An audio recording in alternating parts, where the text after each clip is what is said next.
Huwag mong hawakan ang kotse ko, sigaw ng bilyonaryo habang masama ang tingin sa lalaking palaboy na nakatayo malapit sa kanya. Wala siyang ideya na ang estrangherong ito ang magliligtas sa kanyang hypercar na nagkakahalaga ng 4.2 milyon dolyar at babaguhin ang buong pananaw niya sa mundo. Sa gitna ng industrial na zona, makapal na usok ang lumalabas mula sa makina ng Quantum Apex habang si Ricardo De Santis, isang makapangyarihang pinuno sa larangan ng teknolohiya, ay desperadong tumatawag ng tulong. Walang sumasagot. Unti-unting dumami ang tao sa paligid. Ang eksklusibong makina na imposible umanong ayusin sa labas ng pabrika ay gumagawa ng malungkot at garalgal na tunog. Ginoo, may bitak ang quantum thrust cooling unit mo sa pangalawang loop, mahinahong sabi ng gusgusing lalaki. Nakataas ang mga kamay bilang pagpapakita na wala siyang masamang intensyon. Kaya ko itong ayusin. Nakaabang na ang daliri ni Ricardo sa button para tawagan ang security. Paanong alam ng lalaking ito ang isang bagay na sobrang sikreto, isang bahagi ng kotse na hindi kinukumpirma ng mismong gumagawa nito? Sino ba talaga ang taong ito at bakit siya nasa lansangan? Sa loob ng 1 minuto, babaligtad ang lahat ng paniniwala ni Ricardo tungkol sa talino, halaga at mga pagkakaakala. Saan ka nanonood ngayon? Mag-iwan ng komento at mag-subscribe sa Beat Stories para sa mga makapangyarihang kwento ng hustisya na magbabago ng pananaw mo sa mundo. Hindi laging palaboy si Marco Herrera. 3 taon lang ang nakalipas, siya ang lumikha ng mga advanced na cooling system na nagbago ng kaligtasan sa aerospace at nagligtas ng maraming buhay. Ngayon, sa ilalim ng mga bituin siya natutulog, hindi pinapansin ng mga profesional sa teknolohiya na dumaraan sa kanya na parang wala lang. Nagsimula ang umagang iyon katulad ng iba pa. Sa pagsikat ng araw, nagising si Marco sa kanyang tagong tulugan sa likod ng abandonadong pagawaan malapit sa Tech Row. Maingat niyang tiniklop ang kanyang trapal na parang isang sundalo. Natural na sa kanya ang pagiging eksakto, isang kasanayang nakuha niya noong isa pa siyang engineer, kung kailan mahalaga ang bawat detalye. May disiplina ang kanyang umaga, maliligo sa pampublikong banyo, magsipilyo at agad pupunta sa aklatan pagbukas nito. Ang pag-aaral ang tanging koneksyon niya sa mundong dati niyang ginagalawan. Ilang linggo na niyang inoobserbahan ang kakaibang Quantum Apex. Minsan-minsang dumaraan ang mga mamahaling kotse na ito papunta sa isang pribadong tech campus sa malapit. Kabisa niya ang tunog ng makinang yon dahil siya mismo ang tumulong sa pagdisenyo ng naunang bersyon nito noong maikling panahon niyang nagtrabaho sa Aerotech Industries bago gumuho ang lahat sa kanyang buhay. Nagtapos siya sa MIT, may 3 engineering degrees at 7 patent na nagbigay ng milyon-milyong kita sa mga kumpanyang ngayon ay parang hindi na siya kilala. Alam na alam ni Marco kung gaano kadaling lutasin ang komplikadong problema sa thermodynamics, pero hindi niya kayang lampasan ang mapanghusgang mata ng mga tagakuha ng empleyado. Kapag binibigyan siya ng interview, tinatawag siyang overqualified. At kapag hindi na nila maitanggi ang talino niya, sinasabi na lang nila na hindi bagay sa kultura. Hindi kailanman binabanggit ang tunay na dahilan. Isang lalaking galing sa mahirap na lugar, walang permanenteng tirahan, at isang resume na hindi na binabasa kapag nakita ang hitsura ng may-ari nito. Nagsimula ang puwang sa kanyang record nang maparatangan siya, isang kasinungalingang winasak ang kanyang career. Pero kahit sa lahat ng iyon, hindi niya nawala ang kanyang dignidad. 3 gabi kada linggo, nagboboluntaryo siya para magturo ng agham sa mga bata sa lokal na ampunan. Binabasa niya ang mga technical journals na tinatapon lang sa mga basurahan sa labas ng mga gusaling korporatibo. Kahit tinangkang ibagsak siya ng mundo, pinipilit ni Marco panatilihing matalas ang kanyang isipan. Kaninang umaga pa lang, naramdaman na niya ang kakaiba sa hypercar kahit hindi pa ito huminto. May kakaibang tunog, isang halos di marinig na pagbabago sa ritmo ng makina na kayang mapansin lang ng isang taong kabisado ang estruktura nito. Isang micro-crack ang unti-unting nabubuo sa eksaktong lugar na matagal na niyang binabalaan. Isang depektong nakasaad sa orihinal na blueprints. Taon na ang nakalipas mula nang isulat niya ito sa isang ulat, pero hindi ito pinansin ng mga executive na nagmamadaling tapusin ang proyekto. Ngayon, isa sa mga executive na iyon ang nakatayo sa tabi ng umuusok na supercar, isang mamahaling paalala ng masamang resulta ng hindi pakikinig sa kanya. Lumapit si Marco sa kotse ng dahan-dahan. Alam niyang madalas ay tinatanggihan ang tulong ng mga taong hinuhusgahan lang sa panlabas. Ang kanyang gusgusing kasuotan at balbas na magulo ay madalas nagiging dahilan ng pagtawag sa seguridad bago pa man siya marinig. Napansin niyang may pagbabago sa mukha ni Ricardo De Santis. Hindi pagkilala kundi pag-iingat, marahil takot pa nga. Humigpit ang hawak ng bilyonaryo sa kanyang telepono. Alam ni Marco ang ibig sabihin yon. Paulit-ulit na niyang nakita ang ganong kilos nitong mga nakaraang taon. Pero ang hindi alam ni Ricardo, minsan ay pareho silang nasa iisang profesional na sirkulo. Dapat sana'y magsasalita si Marco sa ilan sa parehong kumperensiya kung saan pangunahing panauhin si Ricardo. Halos nag-cruise ang kanilang mga karera hanggang sa gumuho ang buhay ni Marco dahil sa mga maling paratang. Kahit napatunayang wala siyang kasalanan, sira na ang kanyang pangalan. Sa industriya ng teknolohiya, ang paglilinis ng pangalan ay hindi ibig sabihing malinis na ulit ang tingin sa'yo. Mabilis kalimutang inosente ka, pero hindi nakakalimutan ang mga lumang balita. Tinitigan ni Marco ang usok mula sa kotse. Ang kulay, ang kapal, lahat ng ito ay sapat para maintindihan niya kung anong mga parte ang nasisira. Kaya niya itong ayusin gamit ang ilang simpleng gamit at ang malalim na kaalaman na tila ba hindi na isama sa bagong manuals. Alam niyang maaari siyang tanggihan pero humakbang pa rin siya. Maaring ito'y dahil sa kanyang professional pride. Maaring bihira ang pagkakataong maipakita ang kakayahan niya. O baka ito lang talaga ang pagkatao niya, isang taong laging naghahanap ng solusyon kahit gaano pa siya tinrato ng buhay. Ibinaba ni Ricardo De Santis ang telepono matapos muli itong walang sumagot. Kitang-kita ang inis niya habang ang mga tao sa paligid ay nag-uusap-usap tungkol sa mamahaling kotse na ngayoy nilalamon ng usok. Hindi lang kotse ang nakataya, pati ang kanyang reputasyon. Dahan-dahang huminga si Marco upang kumalma, saka siya humakbang ng may kumpiyansa. "Ginoo, alam ko kung ano ang sira ng kotse ninyo," sabi niya sa mahinahon at profesional na tono. May micro-crack ang secondary loop ng quantum thrust cooling system nito. Ang susunod niyang sinabi, ang magpapasimula ng mga pangyayaring hindi inaasahan ng kahit sino sa kanila. Hindi lang ito tungkol sa sirang mamahaling kotse. Ito'y maglalantad ng mas malalim na problema sa kung paano hinuhusgahan ng lipunan kung sino ang karapat-dapat sa ikalawang pagkakataon. Unti-unting gumuho ang araw ni Ricardo De Santis kasabay ng pagkasira ng cooling unit ng kanyang hypercar. Ang Quantum Apex, 17 lang ang meron sa buong mundo, ay nasira sa pinakamasamang oras.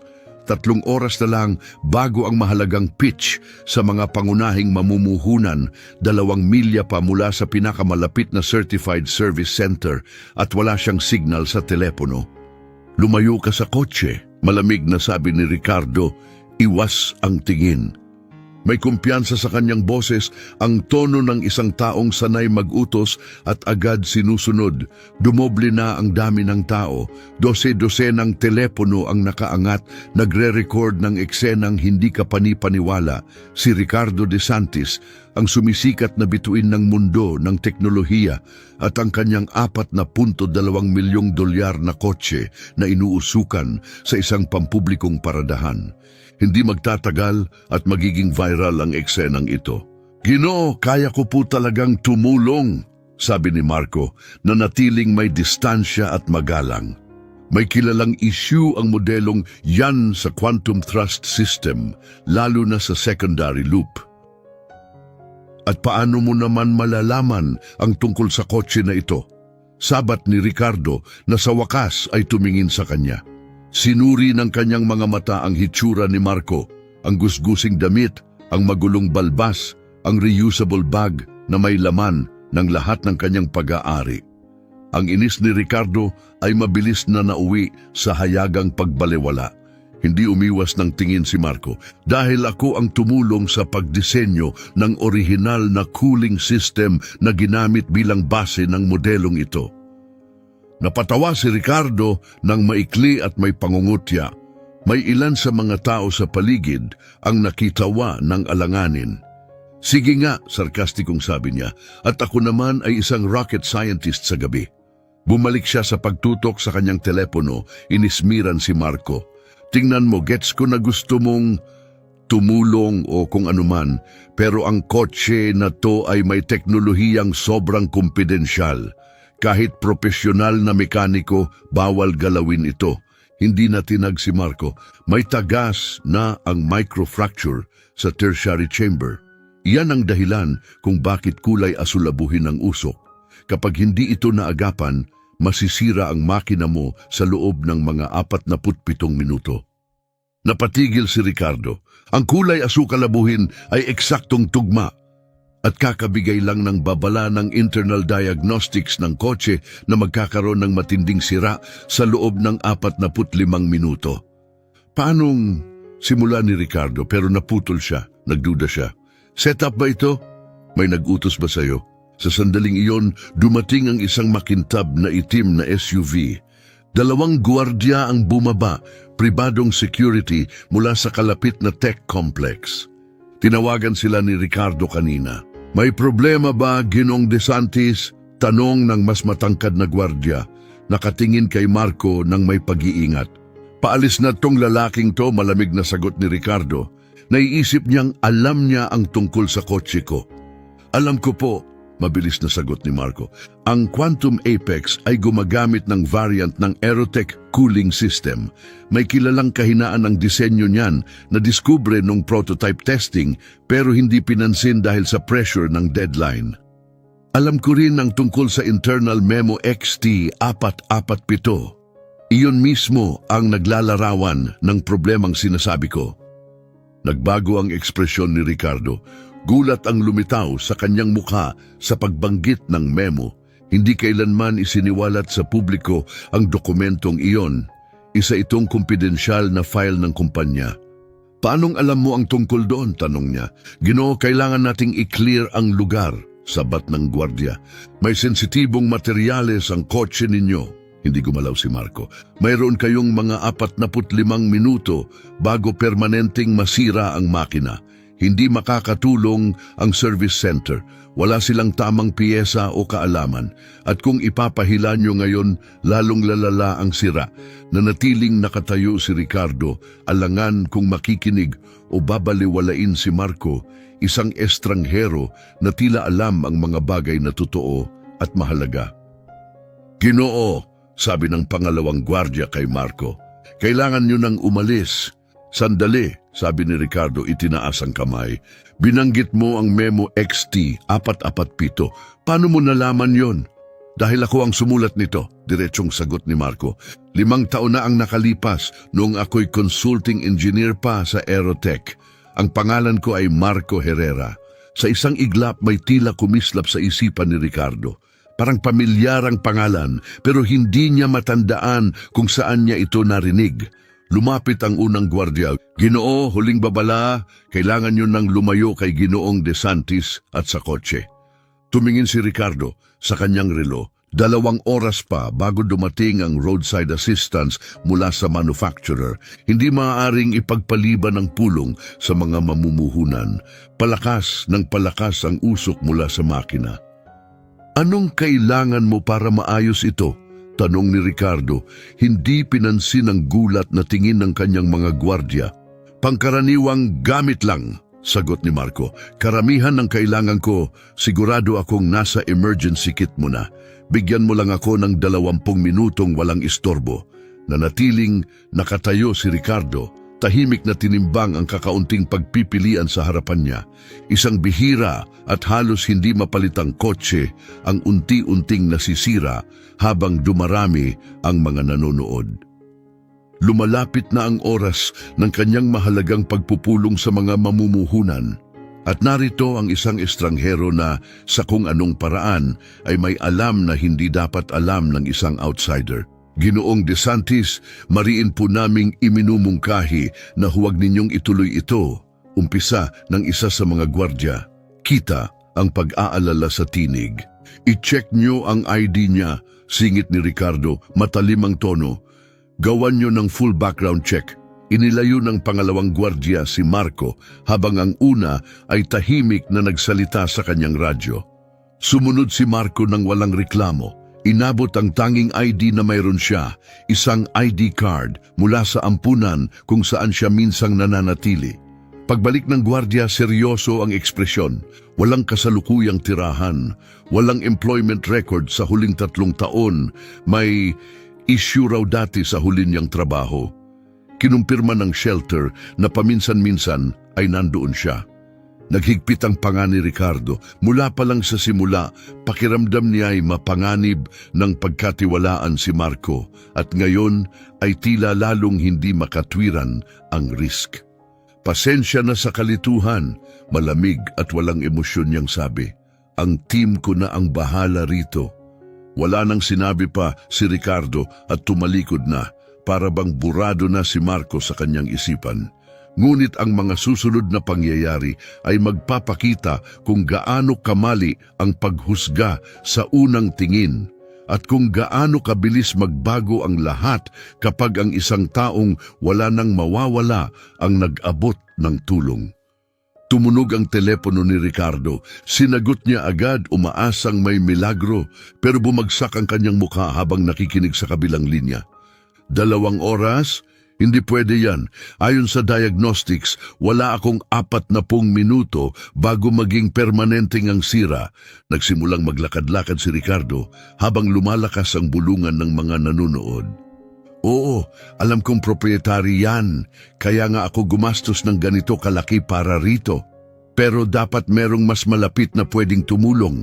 Samantala, tahimik na nakatayo si Marco, pinapanood ang bilyonaryo habang nauubusan ng option. Nasa pagitan pa rin nila ang mga gwardya pero pansin na rin ang bahagyang paglambot ng kanilang postura. Sila man ay nagsisimula ng maunawaan na iba ang sitwasyong ito sa inaakala nila kanina. Tinapos ni Ricardo ang tawag at napabuntong hininga. Walang silbi! Muling tumingin siya sa relo tapos sa usok na patuloy na lumalabas mula sa makina. Habang tumatagal, lalong nasisira ang kotse. Nagkatinginan ang 2 gwardya. Ginoo, maingat na sabi ng mas matangkad. Gusto niyo po bang simulan na naming i-clear ang lugar? Baka po may panganib ng sunog. Walang panganib ng sunog, sabat ni Marco. Mahinahon at sigurado ang tono. Yung usok ay mula sa coolant na nag-vaporize pagtama sa thermal shielding. Hindi sunog ang problema. Diretso siyang tumingin kay Ricardo at dagdag pa, ang dapat niyong ikabahala ay ang micro-damage na nabubuo sa quantum thrust bearings. Kapag bumigay yon, aabutin kayo ng halos 800 at 70,000 dolyar sa pagpapagawa. Sabay-sabay silang napalingon kay Marco, natigilan sa sinabi. Paano mong alam ang eksaktong halaga ng pagpapalit? Tanong ni Ricardo, may halong paghihinala ang tono. Dahil ako ang tumulong mag-compute ng original na production specs, sagot ni Marco ng mahinahon. Yung mga bearings na yan ay gawa sa proprietary alloy na nangangailangan ng espesyal na proseso. 2 pasilidad lang sa buong mundo ang kayang gumawa niyan at umaabot ng 11 linggo ang lead time. Naghigpit muli ang mukha ni Ricardo habang ang pagdududa ay humahalo sa lumalalim na interes. Hindi public info yan, sabi niya. Hindi nga, tugon ni Marco. Hindi yan pampubliko.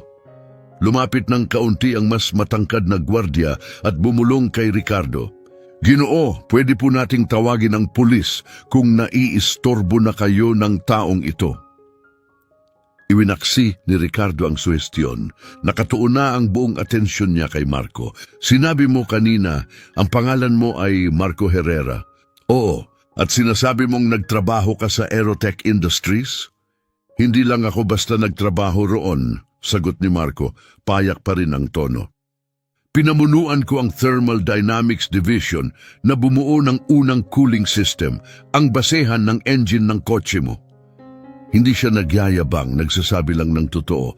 Patent number AT5729QX, isinampa 5 taon na ang nakalipas. Ginagamit ng Quantum Apex ang binagong bersyon ng disenyong yon. Parehong estruktura ang pundasyon. Lumiwanag ang mata ni Ricardo. Hindi yan basta-basta malalaman ng kahit sinong tao. Lumapit siya ng bahagya at binaba ang kanyang boses. Kung totoo ang sinasabi mo, bakit ka...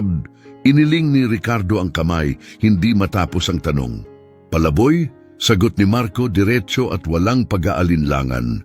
Mahabang kwento, may kinalaman sa maling akusasyon, politika sa kumpanya at diskriminasyon. Sandali siyang tumigil bago nagpatuloy. Pero ang mahalaga ngayon, may mga 35 minuto ka na lang bago masira ng tuluyan ng makinang ito. At kaya ko itong pigilan. Muling tumingin si Ricardo sa relo, lalo pang dumami ang tao sa paligid. May dumating ng local tech blogger at nagre-record ng lahat. Unti-unting lumalayo, sa abot kamay, ang pulong sa mga mamumuhunan na dapat ay hindi niya palalampasin. Ano bang eksaktong gagawin mo? Tanong ni Ricardo. Sa unang pagkakataon ay may bahid na ng konsiderasyon sa tinig. Kailangan kong ma-access ang secondary cooling loop, i-drain ang kontaminadong fluid, isil ang bitak at i-refill ang system, paliwanag ni Marco, malinaw at profesional. Gamit lang ang mga tools sa emergency kit mo at baka ilang item mula sa convenience store sa kabila, kaya ko itong tapusin sa loob ng wala pang 20 minuto. Halata pa rin ang pag-aalinlangan ni Ricardo. Hindi posible yan. Ayon sa mga engineer na gumawa nito, kailangan ng controlled lab at espesyal na gamit para sa repair. Pinapalala lang nila, sagot ni Marco. Isa lang itong simpleng problema sa fluid mechanics. Oo, proprietary ang coolant pero may madalit epektibong paraan. Isa sa mga gwardyang nakikinig ng mabuti ang biglang nagsalita. Ginoo, parang kilala ko siya. Nagtuturo siya ng engineering sa shelter sa West Side. Nagboboluntaryo para sa mga bata. Bahagyang tumango si Marco bilang pag-amin. At may alam ba talaga siya sa ginagawa niya? Tanong ni Ricardo, lumambot ng kaunti ang tinig. Sabi ng coordinator sa shelter, isa raw siyang henyo, tugon ng gwardya. Ngayon ko lang siya naalala. Muling naglakad-lakad si Ricardo, halatang hindi makapagdesisyon. Tumatakbo na ang oras. Hindi pa rin humihina ang usok. Ayon sa diagnostics ng kotse, 31 minuto na lang ang natitira bago mangyari ang critical failure. Sige, sabi niya kay Marco, pero ayokong ayusin mo pa ito. Gusto ko lang ipaliwanag mo sa akin. Sabihin mo kung anong nangyayari sa loob ng makina at kung ano ang gagawin mo tungkol dito. Tumango si Marco at maingat na lumapit sa kotse. Hindi niya ito hinawakan, itinuro lang niya ang ilang bahagi sa vent habang nagpapaliwanag. Ang quantum thrust engine ay may 3 hiwalay na cooling loop, primary, secondary at tertiary, na bawat isa'y kayang humawak ng mas mataas na init kaysa sa nauna. Ang secondary loop ang daanan ng specialized nanocoolant. Ang fluid na yon ang pumipigil sa thrust bearings na mawalan ng balanse kapag nasa quantum load. Itinuro niya ang isang tiyak na bahagi malapit sa vent. Malamang ay may bitak dito kaya tumatagas ang coolant papunta sa tertiary loop. Kapag tumama yon sa heat shielding, nagva-vaporize ito, kaya may usok. Nagbago ang ekspresyon ni Ricardo mula sa pagdududa patungo sa matinding pagkabigla. Ipinagpatuloy ni Marco ang paliwanag, bawat detalye ay eksakto, lokasyon ng mga bahagi, ang papel ng bawat isa at kahit ang mga materyales na ginamit. Hindi ito hula, para siyang taong siya mismo ang bumuo ng makina mula sa simula. Ang factory repair guide ay palaging nag-a-assume ng worst case scenario kaya full teardown agad ang solusyon, dagdag ni Marco. Pero base sa klase ng tagas, pwede nating ihiwalay ang apektadong bahagi, lagyan ng thermal bonding agent at patakbuhin muli ang system nang hindi binabaklas ang buong makina. Hindi baguhan si Ricardo, may alam din siya sa teknikal na aspeto at ramdam niyang totoo ang sinasabi ni Marco. At saan ka makakahanap ng thermal bonding agent ngayon? Tanong ni Ricardo, napapikit ang mata. Ngumiti si Marco ng bahagya ang kauna-unahang ngiti niya. May standard sealant sa emergency kit mo. Kapag hinalo sa nanoparticle graphite mula sa isang partikular na uri ng lapis na binebenta sa convenience store na yon, makakabuo tayo ng temporary compound na sapat para gumana hanggang sa maayos ito ng maayos. Napatingin si Ricardo na tila hindi makapaniwala. Lalagyan mo ng lapis ang multi-million-dollar hypercar ko. Graphite, pagtatama ni Marco, na may spesipikong density at nanoparticle profile. Oo, kapag hinalo sa emergency sealant mo at inapply ng maayos, dagdag pa ni Marco, gagana ito. Bahagya siyang kumampay ng balikat. Ang engineering ay simpleng paglutas ng problema gamit ang anumang meron ka. Ang mga gwardiya na dati may tensyon at pagdududa ay ngayon ay tila humahanga kay Marco. Tahimik na rin ang buong paligid. Tila lahat ay nararamdamang seryoso ang nangyayari. Tumingin muli si Ricardo sa relo. 28 minuto na lang bago tuluyang bumigay ang system. Ang crucial investor meeting niya ay wala ng 3 oras. Hindi aabot ang team mula sa manufacturer. Wala ng ibang option. Ito na lang. Kapag sinira mo ang kotse ko, simula ni Ricardo. Sira na ito, kalmadong sagot ni Marco. At lalo lang lalala, ang tunay na tanong ay kung papayagan mo akong ayusin ito bago tuluyang masira ng hindi na magagamot. Dahan-dahang huminga si Ricardo, saka nagpasya. Inabot niya ang hood latch at pinakawalan ito. Tingnan natin kung anong magagawa mo gamit ang lapis at milagro.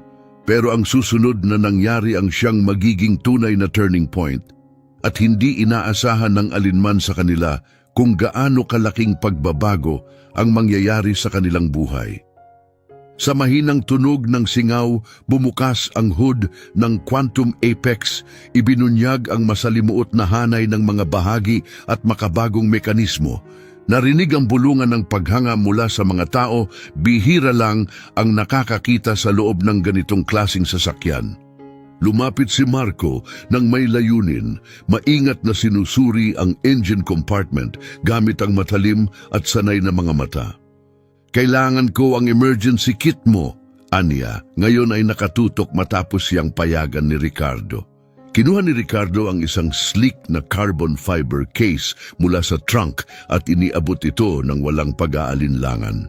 Binuksan ito ni Marco at mabilis na sinuri ang laman. Sapat na ito sa karamihan ng kailangan ko. Isa sa mga gwardya mo ang kailangang kumuha ng lapis na sinabi ko kanina. Staedtler Mars Lomograph Grade 8B, dagdag niya. Tumingin ang mas mababang gwardya kay Ricardo para sa kumpirmasyon. Tumango si Ricardo. Sige, bilisan mo. Pagkaalis ng gwardya, sinimulan ni Marco ang paglalatag ng mga gamit. Mabilis at sigurado ang bawat galaw niya, tila instinct na para sa kanya, maayos, tiyak at parang ginagawa niya ito araw-araw. Pinanood siya ni Ricardo ng mabuti, ang dati niyang pagdududa ay napalitan na ng pagkabighani. Ang taong dati inakala niyang palaboy, ngayon ay kumikilos na parang isang world-class na engineer. Makikita na natin ang microfracture kapag natanggal ko ang access panel na ito. Paliwanag ni Marco habang pumipili ng tamang tool. Ang coolant ay malinaw pero nagiiwan ito ng pattern ng residue. Iyon ang magtuturo sa atin kung nasaan ang sira. Napansin ni Ricardo na tumatango na siya, parang kusa ng nagtitiwala. Gaano ka katagal nagtrabaho sa Aerotech? Tanong niya. 3 taon bilang lead thermal engineer, sagot ni Marco nang hindi tumitigil sa trabaho. Tapos 2 taon bilang consultant hanggang sa magkalamat ang lahat. Anong nangyari? Doon lang siya tumigil sandali. Nagkaroon ng failure sa isang test. Ang team ko ang sinisi. Nagpatuloy siya sa ginagawa. Kalaunan nalaman na ang management pala ang nagpabaya. Sila ang nag-bypass ng safety protocols. Pero huli na. Sira na ang pangalan ko. Matatag at sanay ang kanyang mga kamay habang tinatanggal ang panel. Ang mga bahaging ito ay dinisenyong hindi basta-basta gagalawin. Tumingala siya. Pahiram ng flashlight sa telepono mo? Iniabot ni Ricardo ang telepono at tinutok ang ilaw ayon sa direksyon ni Marco. Maingat na inalis ni Marco ang maliit na takip at agad nilang narinig ang mahina pero malinaw na hissing sound. Ayan na, sabi niya, itinuro ang halos di makitang bitak kung saan lumalabas ang singaw. Eksaktong nasa stress junction sa pagitan ng secondary at tertiary cooling system. Yang munting bitak na yan ang may kagagawan ng lahat ng ito? Tanong ni Ricardo, gulat na gulat. Malakas ang pressure sa cooling system, paliwanag ni Marco. Kahit kaunting sira lang ay pwedeng magdulot ng sunod-sunod na pagkasira. Pero bago pa siya makapagsalita muli, may matalim na tinig ang pumutol sa katahimikan. Anong nangyayari rito? Isang matangkad na lalaking nakasuot ng tailored suit ang sumingit sa mga tao, sinamahan ng 2 gwardya. Ang badge niya ay may nakasulat na Executive Security Tech Horizon na nagpapakilalang bahagi siya ng pamunuan ng Tech Campus malapit doon. Ginoong DeSantis, mabilis na bati ng lalaki. Nakatanggap kami ng ulat na may nakikialam sa sasakyan ninyo. Pinapapunta kayo agad ng CEO para tumulong. Medyo tumuwid ang postura ni Ricardo. Gracie, salamat, pero kontrolado na ang lahat. Tinutulungan lang ako ng ginoong ito sa isang emergency repair. Tumingin si Gracie kay Marco nang may halatang paghamak, hindi maitago ang pagkadismaya. Ginoo, ayon sa ating security guidelines, mahigpit ang pagbabawal sa sino mang hindi autorisado na magkaroon ng access sa mga sistemang may sensitibong teknolohiya. Matigas na sabi ni Gracie, halatang may nais ipahiwatig kahit hindi niya sabihin ng direkta.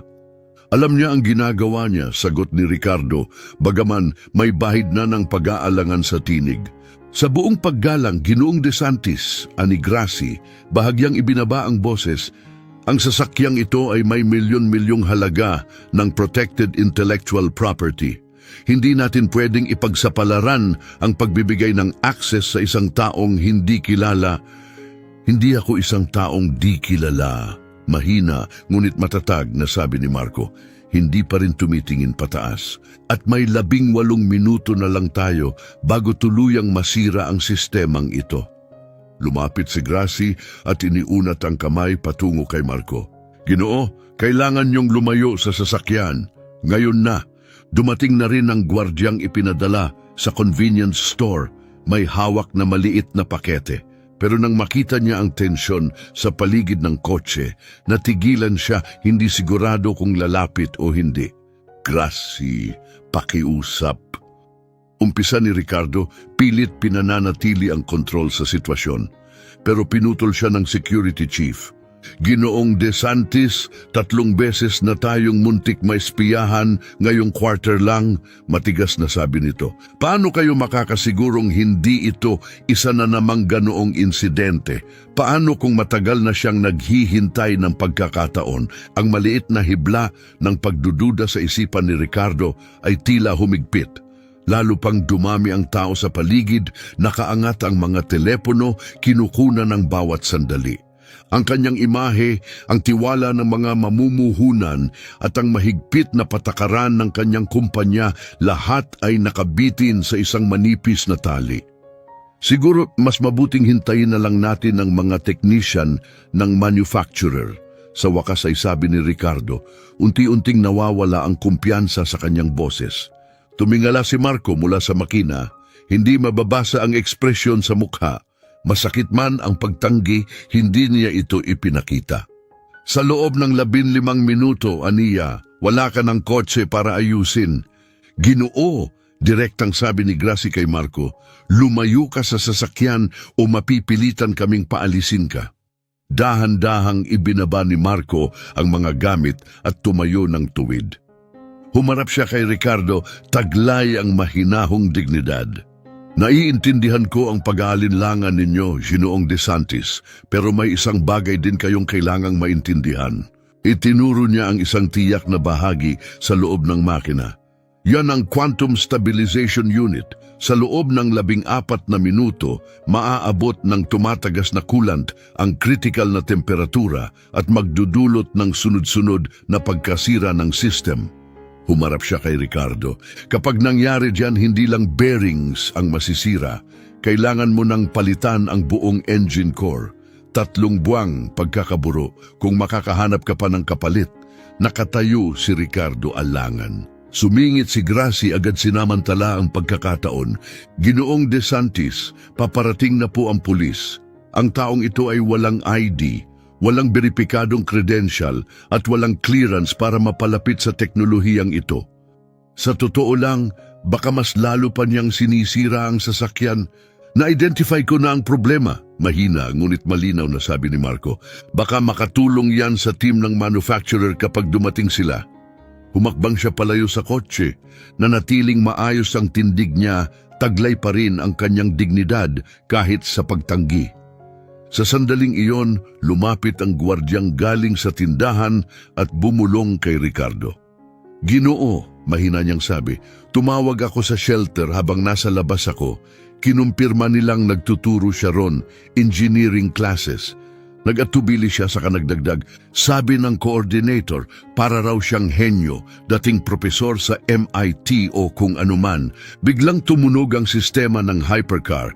Babala, 12 minuto na lang bago ang critical failure. Lalong tumindi ang tensyon sa paligid. Habang papalapit ang oras, nagdesisyon si Marco na gumawa ng isang matapang na hakbang na maaaring magpatunay sa kanyang kredibilidad o tuluyang sirain ito. Ginoong De Santis, matatag niyang sabi, isang tawag lang, kontakin niyo si Dr. Elena Rossi ng Space Tech Industries. Sabihin niyong si Marco Herrera ay narito.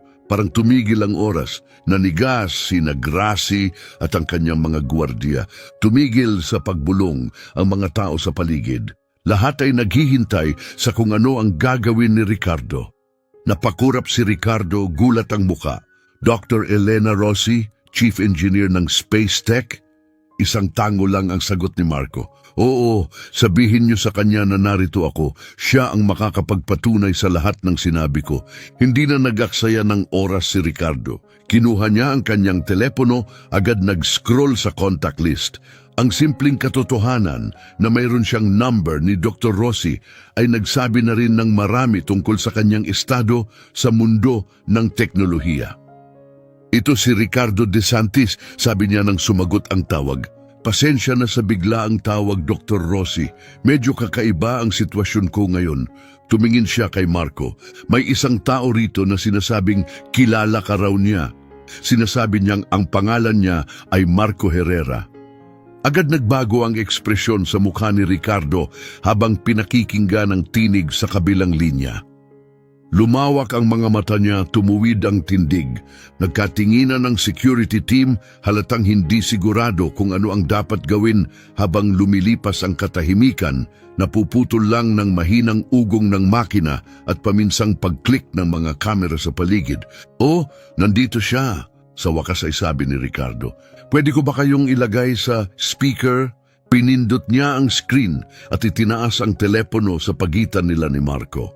Marco Herrera? Totoo ba yan? Ikaw talaga yan? Malinaw ang tinig ni Dr. Rossi, profesional pero may halong gulat at emosyon. Kumusta Elena? Mahinahong bati ni Marco, may bahagyang ngiting lumambot sa kanyang mukha. Matagal na, sagot ni Dr. Rossi agad-agad. 3 taon, 4 na buwan at mga 22 araw na wala ka, hinanap ka namin. Mahabang kwento, tahimik na tugon ni Marco. Sigurado akong ganun nga, sagot niya. Ang tinig niya'y biglang naging seryoso. Ricardo, alam mo ba kung sino ang kaharap mo ngayon? Si Marco Herrera, ang pinaka-brilliant na thermal systems engineer na nakatrabaho ko. Nagpatuloy siya, matatag ang boses. Ang gawa niya sa quantum cooling systems ang bumago sa buong industriya. Ginagamit pa rin namin ang mga original niyang patent sa mga disenyo ng spacecraft namin ngayon. Napatingin si Ricardo, gulat na gulat. Sabi niya, kaya raw niyang ayusin ang quantum apex ko. May microfracture daw sa secondary cooling loop.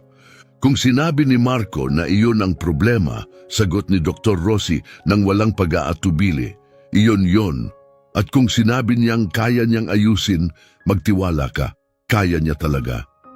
Nag-license ang Aerotech ng ilan sa mga patent niya para sa automotive branch nila pagkatapos niyang umalis. Ang system ng kotse mo malamang ay base sa mga disenyo niyang iyon. Napakamot sa batok si Gracie, halatang nabawasan ang kumpiyansa. Ang gwardyang bumalik mula sa tindahan ay tumayo na ngayon sa tabi ni Marco. Ang dating pagdududa ay napalitan na ng malinaw na respeto. Hindi siya nagsalita, hindi na kailangan. Ang totoo kasi, Dr. Rossi, simula ni Ricardo mababa ang tinig, tila hirap sabihin ng maayos ang iniisip niya. Mukha akong palaboy? Mahinahong tugon ni Marco, tinapos ang katahimikan ng walang hiya. 3 taon na akong nasa lansangan, Elena. Tumahimik ang kabilang linya, halatang gulat ang sagot. Iyan ay hindi maaaring totoo, sa wakas ay sabi ni Dr. Rossi.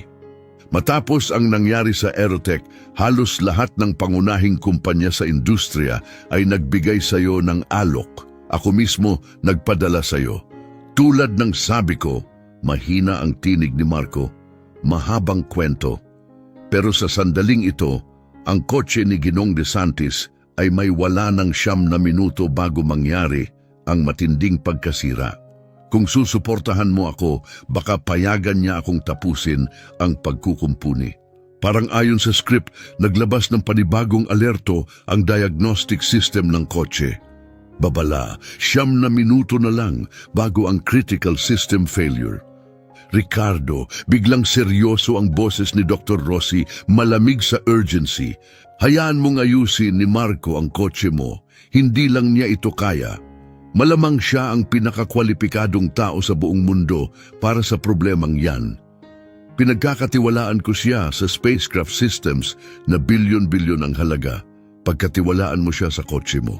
Lumingon si Ricardo kay Marco at sa wakas ay nakita niya hindi na ang isang lalaking walang tirahan, kundi ang isang henyo na pinilit mabuhay sa isang mundong hindi siya pinakinggan. Hindi ko maintindihan, Anya. Kung ikaw talaga ang eksperto na sinasabi niyang ikaw, paano humantong sa ganito ang lahat? Humarap si Marco, kalmado at diretso ang tingin. Maling akusasyon, pag-aakalang base sa kulay ng balat ko. Isang sistemang mabilis humusga, pero mabagal magpatawad. Kapag nawala ang tirahan mo, ang telepono mo, ang mga record mo, swerte ka na kung may pinto pang magbubukas muli para sa'yo. Pero pwede nating pag-usapan ang mga sirang sistema mamaya. Sa ngayon, kailangan muna nating iligtas ang kotse mo. Bahagyang tumango si Ricardo, may respeto. Gracie, umatras ka na, utos niya. Pagharap niya muli sa telepono, Dr. Rossi, salamat sa kumpirmasyon ng lahat. Sandali, mabilis na sabi ni Elena. Marco, kapag natapos ito, tumawag ka sa akin. Totoo yan, may nakalaan pa ring lugar para sa'yo. Iyo pa rin yon. Pag-iisipan ko, sagot ni Marco, may bahid ng ngiti. Paalam, Elena. Tinapos ni Ricardo ang tawag at hinarap si Marco. May utang akong paumanhin sa'yo. Ang kailangan ko lang, sagot ni Marco habang bumabalik sa kotse, ay ang tsansang tapusin ang sinimulan ko. At yung mga lapis, agad iniabot ng gwardya ang pakete. Maingat itong binuksan ni Marco at pumili ng isang lapis gamit ang mata ng isang taong alam ang eksaktong hinahanap. Ito ang tamang isa, sabi niya. Pagbalik niya sa trabaho, muli na namang nagbago ang atmosfera sa paligid ng kotse. Ang mga bulungan ng mga tao ay nawala, napalitan ng katahimikan ng paghanga. Pati sina Gracie at ang kanyang team ay umatras na at nanonood ng may tila profesional na paggalang. Paano ba talaga gumagana ito? Tanong ni Ricardo. Ngayon ay puno na ng tunay na interesang tinig, wala na ang pagdududa. Pinanood niyang mabuti si Marco habang maingat nitong inaalis ang graphite mula sa lapis. Ang sealant sa emergency kit mo ay para sa basic, pansamantalang patch sa main cooling system, paliwanag ni Marco, habang maayos at tiyak ang bawat galaw ng kamay. Pero kapag hinaluan ng graphite nanoparticles na may ganitong klase ng grade at density, makakagawa tayo ng bonding agent na compatible sa alloy na ginagamit sa secondary cooling system ng kotse mo. Pinaghalo niya ang mga materyales sa isang maliit na lalagyan mula sa kit. Hinahalo ang mga ito ng may eksaktong sukat at konsentrasyon, gamit ang kamay ng isang bihasang inhinyero. Ang compound na ginagawa ko ay bubuo ng seal sa antas ng molecule, sapat ang tibay para kayanin ang matinding pressure at init. Tama lang ang tagal para maayos ito ng buo sa tamang pagkakataon. Pinanood siya ni Ricardo na tila may paggalang, at itong paraang to, ikaw ang nakaisip. Kapag kinakailangan, napipilitan kang maging malikhain, sagot ni Marco. Kapag nasanay kang gumawa gamit ang tira-tira, limitadong gamit at puro eksperimento, natututo kang mag-improvise. Tumunog muli ang babala ng sasakyan. Babala, 6 na minuto na lang bago ang critical system failure. Tumingala si Marco. Kailangan ko ng total focus para sa susunod na bahagi. Walang puwang para sa pagkakamali. Tumango agad si Ricardo at umurong, sabay senyas sa iba na gawin din ito. Tumahimik ang karamihan, parang natural na naramdaman ng lahat ang bigat ng sandali. Nakatuon ang lahat ng mata sa lalaking ngayon ay nakayuko sa isang sasakyang mas mahal pa kaysa sa lifetime income ng karamihan sa kanila. Matatag ang mga kamay ni Marco, eksakto at maingat, parang isang siruhano na gumagawa ng maselang operasyon. Nakatabi sa sahig ang telepono ni Ricardo. Nakadisplay dito ang isang patent filing. Sa itaas, sa ilalim ng inventor, nakasulat, Marco Herrera. Ang mismong system na inaayos niya ngayon ay likha niya. 5 taon na ang nakalipas. Lumipas ang susunod na 5 minuto na halos walang tunog. Kalmado at kumpiyansa si Marco sa bawat galaw, mahusay, walang nasasayang na kilos. Sa paligid niya, mahigit 50 katao ang walang imik na nakamasid. Tila nasasaksihan ang isang mahiwagang sandali kung saan isang palaboy ang gumagawa ng tila imposibleng teknikal na solusyon. Patuloy na sumusulyap si Ricardo sa kanyang relo, salitan sa diagnostic screen. 4 na minuto, 3 minuto. Nagsimula nang numipis ang usok pero nasa danger level pa rin ang sistema. Nananatiling mataas ang panganib. Kailangan ko pa ng ilaw, sabi ni Marco nang hindi tumitingin. 3 tao agad ang lumapit. Iniabot ang kani-kanilang telepono na naka-on ang flashlight. Handa silang tumulong kahit sa simpleng paraan. Malapit na, bulong ni Marco. Nasisil na ang bitak. Umabot pa siya sa mas malalim na bahagi ng makina. Inayos ang ilang components na tila kabisado niya ang bawat pulgada. Isang tila kumikislap na likido ang nagsimulang dumaloy papunta sa isang lalagyan na binuo niya gamit ang bahagi ng emergency kit. Iyan ba ang nano-coolant? Tanong ni Ricardo. Ngayon ay mas nangingibabaw na ang pagkabilib kaysa kaba. Oo, sagot ni Marco. Mga 20,000 dolyar ang halaga niyan. Tahimik siyang tumutok habang dumadaloy ang coolant. Nakukuha natin ang halos 60% nito. Mas maganda pa kaysa sa inaasahan ko. Tumaas ang kilay ni Ricardo. Alam mo ang eksaktong halaga ng coolant? Isa ako sa tumulong bumuo nito, sagot ni Marco nang walang pag-aalinlangan. Malamang mas mahal na ito ngayon, pero kahit noon pa, mahal na talaga ang paggawa niyan.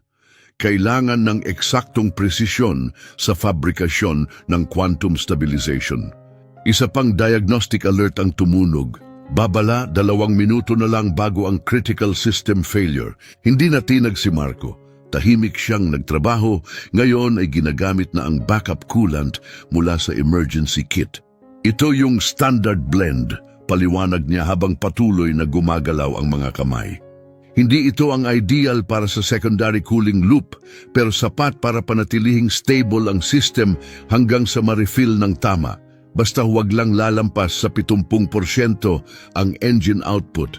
Tumango si Ricardo, hindi makapagsalita.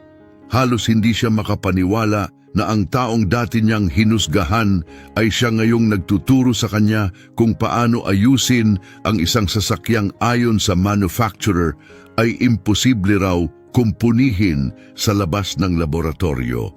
30 seconds to failure, babala ng diagnostic. Gumawa si Marco ng huling adjustment at sinilyohan ang access panel ng may metodikal na ingat.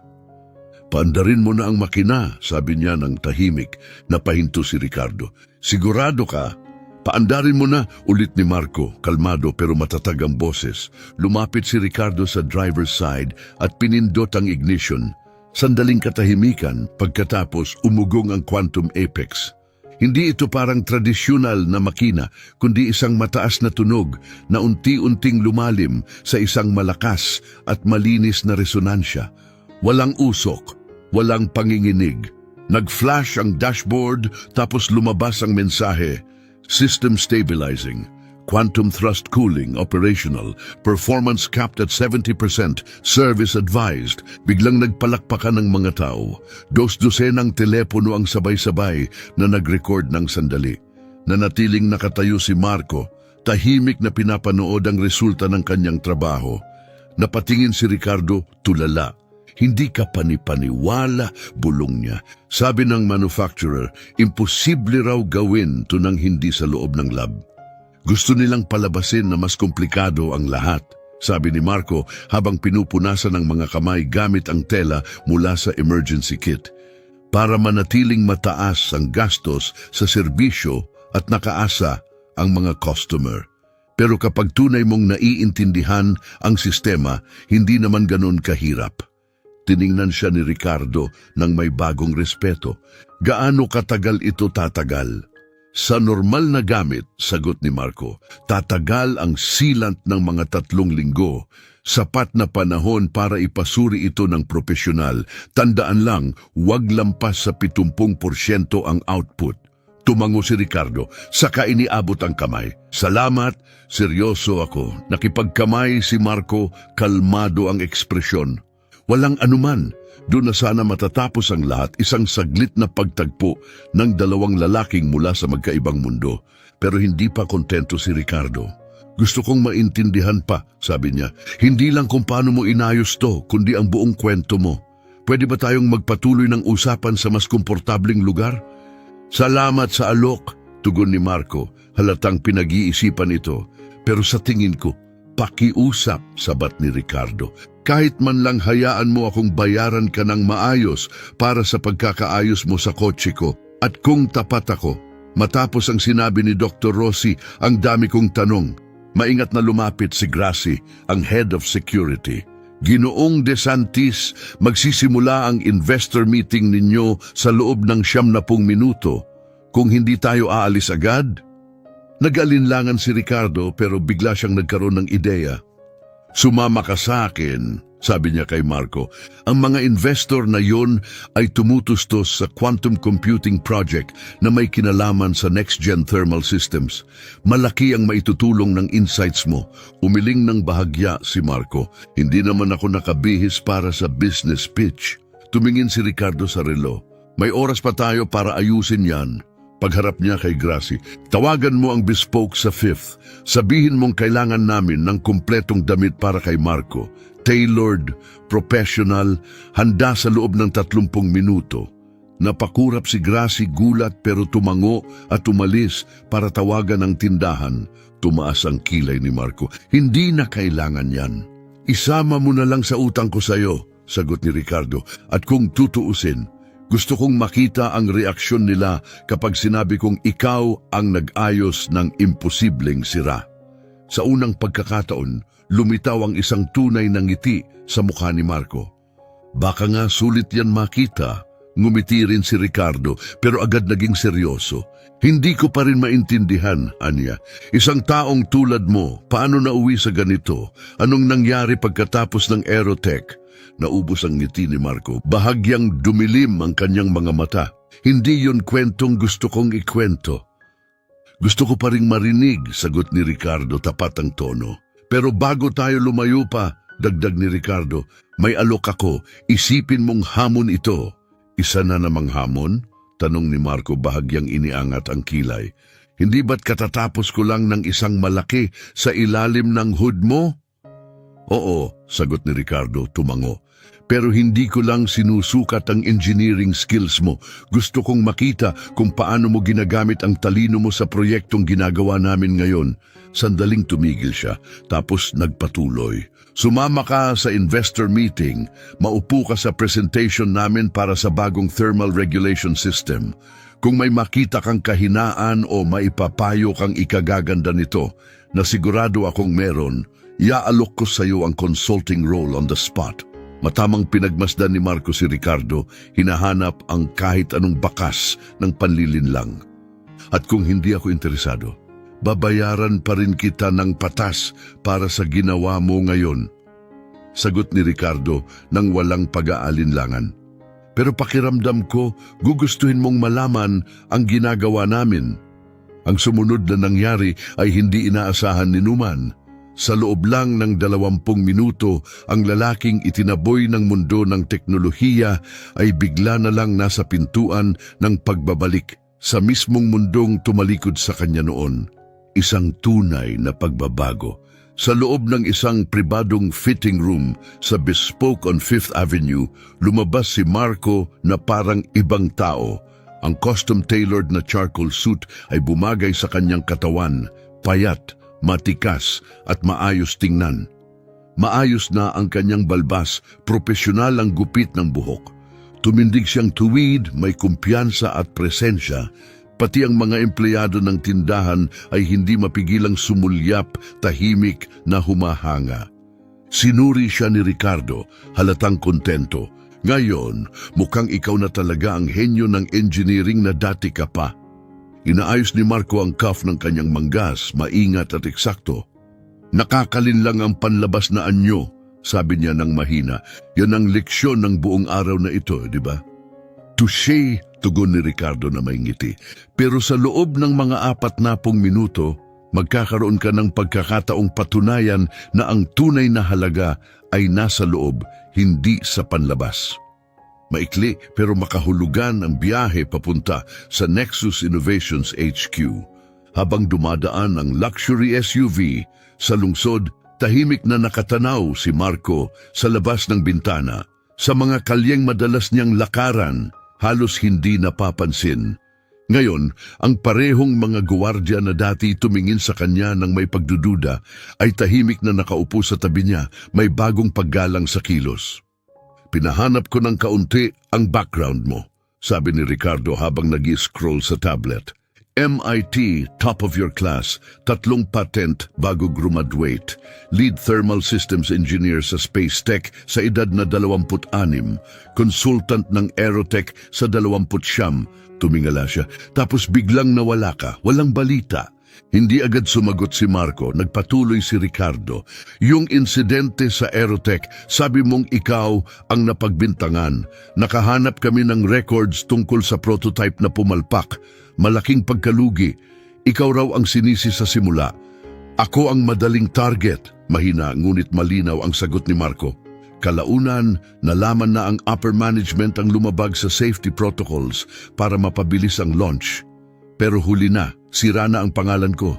Pero kahit ganon, sabi ni Ricardo, siguradong may ibang kumpanyang gustong kumuha sa'yo. Si Dr. Rossi nga, sabik kang makuha. Napangiti si Marco, may bahid ng pait. Kapag milyon ang nalugi, mas naaalala ng tao ang headline kaysa sa pag-uurong ng kaso. At kapag may kumalat na bulong, mahirap katrabaho, hindi marunong makisama, mas mabilis kumapit ang label kapag isa kang itim sa isang boardroom na puti ang karamihan. Napayuko si Ricardo, halatang hindi komportable. Pero hindi pa rin yun sapat na paliwanag kung bakit ka napadpad sa lansangan ng 3 taon. Tama ka, tugon ni Marco. Pero kapag pinagsama mo ang depression, isang bank account na walang laman at isang sistemang pinapatuloy kang pabagsakin pagkatapos mong bumagsak, doon mo makikita ang buong kwento. Bumaling siya mula sa bintana at tumingin diretso kay Ricardo. Alam mo ba kung gaano kahirap mag-apply ng trabaho kung wala kang address, walang telepono, walang malinis na damit? Kapag mukha kang galing sa lansangan, hindi na resume ang tinitingnan ng mga tao, problema na agad ang nakikita nila. Dahan-dahang tumango si Ricardo. Ngayon ko lang talaga ito nauunawaan. Dumating sila sa makislap na glass tower ng Nexus Innovations. May natitira pang halos 20 minuto bago ang meeting. Pagpasok nila sa modernong lobby na palingon ng mga tao, hindi para batiin si Ricardo, kundi para pagmasdan ang presensya ng lalaking kasama niya. Matangkad, tiwala sa sarili at ngayon ay elegante sa kasuotan, nakakuha si Marco ng atensyon nang hindi niya sinasadya. Marco, ito si Serena Venturi, ang aming CTO. Pakilala ni Ricardo habang papalapit ang isang babaeng nasa edad 50, matatag at profesional. Serena, siya si Marco Herrera. Biglang lumiwanag ang mga mata ni Serena. Si Marco Herrera mula sa Space Tech. Tumango si Marco ng magalang. Pakiramdam ko parang ibang buhay na yon. Isa kang alamat, sabi ni Serena, tunay ang paghanga. Ang ginawa mo sa Quantum Heat Transfer Systems ang bumago sa lahat. Base sa pundasyon mo, ang bagong platform naming ginagawa ngayon. Kaya siya nandito, paliwanag ni Ricardo. Kakagawa lang ni Marco ng emergency repair sa Quantum Apex ko. Naayos ang fracture sa secondary cooling loop, isang sira na sabi ng manufacturer ay imposibleng ma-repair sa field. Tumaas ang kilay ni Serena. Naayos mo yon? Sa labas ng lab? Anong gamit mo? Tanong niya halatang gulat. Emergency grade sealant at lapis, grade 8B, sagot ni Marco, kalmado. Napakurap si Serena, tapos sa gulat ng lahat, napatawa siya ng masaya. Hindi ka panipaniwala, ani Serena. Lumaki ang mga mata. Ang graphite nanoparticles ay perfect na babagay sa polymer base ng emergency sealant, molecular compatibility. Siyempre, umiling siya tila namamangha. Bakit hindi namin yun naisip? Madaling mapalampas ang mga simpleng solusyon kapag lubog ka na sa komplikado. Sagot ni Marco, may banayad ng ngiti. Minsan, kailangan mo lang ng bagong anggulo. Tumingin si Ricardo sa kanyang relo. Narito na ang mga investor. Tara na! Pagpasok nila sa sleek na conference room, agad huminto ang mga bulong-bulungan. Isang dosenang investor, pawang elegante ang bihis, ang sabay-sabay na tumingin sa hindi pamilyar na lalaking kasama ni Ricardo. Lumapit si Ricardo na may kumpiyansa. Mga Ginoo at Ginang, bago tayo magsimula, nais ko kayong ipakilala sa isang espesyal na panauhin. Ito si Marco Herrera, ang orihinal na inventor ng Quantum Thrust Cooling System na nagrevolusyon sa aerospace 5 taon na ang nakalipas at ang taong kakagaling lang magligtas sa kotse ko na sinabing imposibleng ayusin gamit lang ang lapis at talino. Dumaan ang mumunting bulong-bulungan sa buong silid habang unti-unting lumalalim sa isipan ng lahat ang bigat ng sinabi ni Ricardo. Hindi lang ito tungkol sa isang kotse. Ito'y tungkol sa isang henyo na nakalimutan, itinulak sa gilid ng lipunan. At ang nangyari sa silid na iyon sa loob ng susunod na 2 oras ay magiging alamat sa Silicon Valley. Habang ipinapresenta ng Nexus Innovations team ang pinakabagong disenyo nila para sa thermal regulation ng quantum computing, tahimik lang na nakaupo si Marco, nakikinig, paminsang sumusulat ng tala. Hindi siya nagsalita hanggang sa siya'y imbitahan. Nang magsalita siya, malinaw at tuwiran ang kanyang tinig at tumagal ng eksaktong 7 minuto. Sa maikling panahong iyon, itinuro niya ang 3 pangunahing kahinaan sa kasalukuyang disenyo ng system. Para sa bawat isa, nagbigay siya ng eleganteng at praktikal na solusyon. Pagkatapos, inilatag niya ang isang modifikasyon na kayang pataasin ang efficiency ng system ng 34% habang sabay na binabawasan ang production cost. Pagkatapos niya, natahimik ang buong silid. At saka dumagsa ang mga tanong, 22 katanungan. Sumunod ang 2 oras na malalim na diskusyon kung saan ginabayan ni Marco ang ilan sa pinakamatalas na isipan sa tech sa isang pananaw na hindi pa nila kailanman nakita. Pagsapit ng huling investor na lumabas ng silid, lahat ay nangakong magdaragdag ng pondo. Pagkasarado ng pinto, lumingon si Ricardo kay Marco, may pagkamangha sa mga mata. Hindi ka panipaniwala yon, sabi niya. Hindi mo lang inayos ang disenyo namin, binago mo ito mula sa ugat. Sabi ni Serena, dahil sa insights mo, taon ang inabante ng proyekto namin. Tumango si Marco na may kababaang loob. Magaling ang team ninyo, dinugtungan ko lang ang sinimulan nila. Umupo si Ricardo sa tapat niya. Tulad ng ipinangako ko, iniaalok ko sa iyo ang consulting position. Sabihin mo lang ang gusto mong bayad. Nagpaalam si Marco saglit bago sumagot. Salamat, anya ng dahan-dahan. Pero sa tingin ko, hindi consulting ang kailangan ko ngayon. Kung ganon, full-time role. Gawin kitang direktor ng engineering. Malaya kang lumikha, may sarili kang team. Hindi ito tungkol sa posisyon, sagot ni Marco, seryoso ang tono. May mas malaki akong layunin. Yumuko siya ng kaunti, tumingin diretso kay Ricardo. Marami pang katulad ko, brilliant pero nakalimutan na, itinulak sa gilid. Sa shelter kung saan ako nagtuturo, may mga dating researcher, engineer, programmer, mga taong minsang nasa cutting edge ng teknolohiya pero ngayon hindi na pinapansin dahil sa malas, diskriminasyon o red tape. Naging seryoso ang mukha ni Ricardo. Hindi lang ito tungkol sa pagkuha ko sa iyo bilang empleyado, no? Hindi nga, sagot ni Marco. Inilabas niya mula sa bulsa ang ilang piraso ng papel, lukot na, luma at punong-puno ng detalyadong sketch at formula. Ito ang mga patent na nabuo ko nitong nakaraang 3 taon, mga ideyang isinulat ko sa mga diaryong pinulot sa reading room ng library. Karamihan dito, sinusolusyonan ang mga problemang hindi pa kinikilala ng industriya mo. Maingat na tiningnan ni Ricardo ang mga guhit. Habang binubuklat niya ang mga pahina, unti-unting lumalaki ang kanyang mga mata.